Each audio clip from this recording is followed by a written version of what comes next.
नमस्कार मित्रांनो, info point मराठीमध्ये तुमचं मनःपूर्वक स्वागत आहे। महाराष्ट्र सरकारने माहितीचा अधिकार म्हणजेच आरटीआय नियमामध्ये काही बदल जाहीर केले, पण काही दिवसातच सरकारला त्या निर्णयाची अंमलबजावणी स्थगित करावी लागली। असं नेमकं काय घडलं? अण्णा हजारे यांनी आंदोलनाचा इशारा का दिला? सरकारने माघार का घेतली? आणि सर्वात महत्त्वाचं म्हणजे याचा तुमच्या आणि माझ्यासारख्या सामान्य नागरिकांवर काय परिणाम होणार?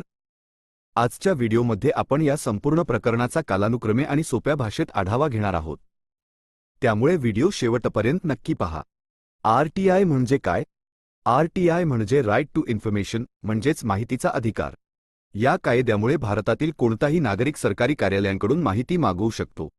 सरकारी खर्च, विकासकामे, भरती प्रक्रिया, निधीचा वापर, सरकारी निर्णय अशा अनेक विषयांवरील माहिती मिळवण्याचा हा कायदेशीर अधिकार आहे।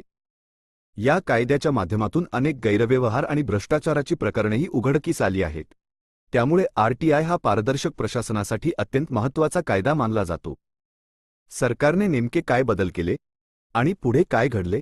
12 जून 2026 रोजी महाराष्ट्र सरकारने आरटीआय नियमामध्ये काही बदल अधिसूचित केले।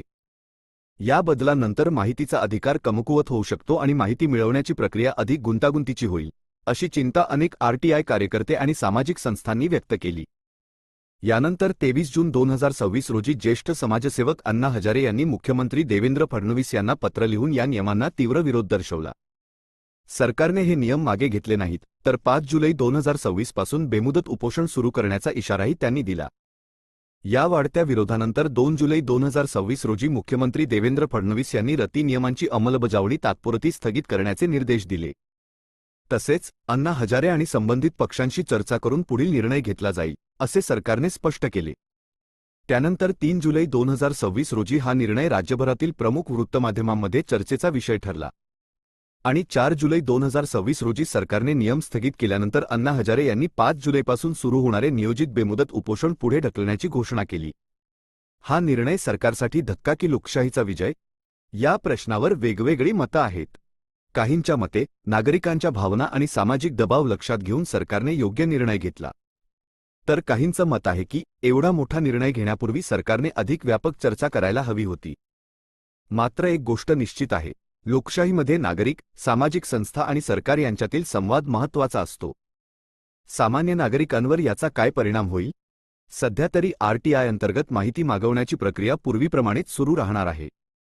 म्हणजेच नवीन नियमांची अंमलबजावणी स्थगित असल्याने नागरिकांच्या विद्यमान अधिकारांमध्ये तात्काळ कोणताही बदल झालेला नाही। सरकार संबंधित पक्षांशी चर्चा केल्यानंतर पुढील निर्णय जाहीर करेल। पुढे काय होऊ शकते? सरकार आणि अण्णा हजारे यांच्यात चर्चा होण्याची शक्यता आहे। त्या चर्चेनंतर सरकार नियमांमध्ये सुधारणा करू शकते, काही बदल मागे घेऊ शकते किंवा सुधारित नियम पुन्हा जाहीर करू शकते। त्यामुळे या विषयावरील पुढील अधिकृत घोषणांवर लक्ष ठेवणे महत्त्वाचे आहे। आरटीआय हा प्रत्येक भारतीय नागरिकाचा महत्त्वाचा अधिकार आहे, त्यामुळे या नियमांमध्ये होणारा कोणताही बदल हा थेट सामान्य नागरिकांशी संबंधित असतो। सध्या सरकारने नवीन नियमांची अंमलबजावणी स्थगित केली आहे, मात्र अंतिम निर्णय अद्याप झालेला नाही। म्हणून सोशल मीडियावरील अफवांवर विश्वास ठेवण्याऐवजी अधिकृत माहितीवरच विश्वास ठेवा।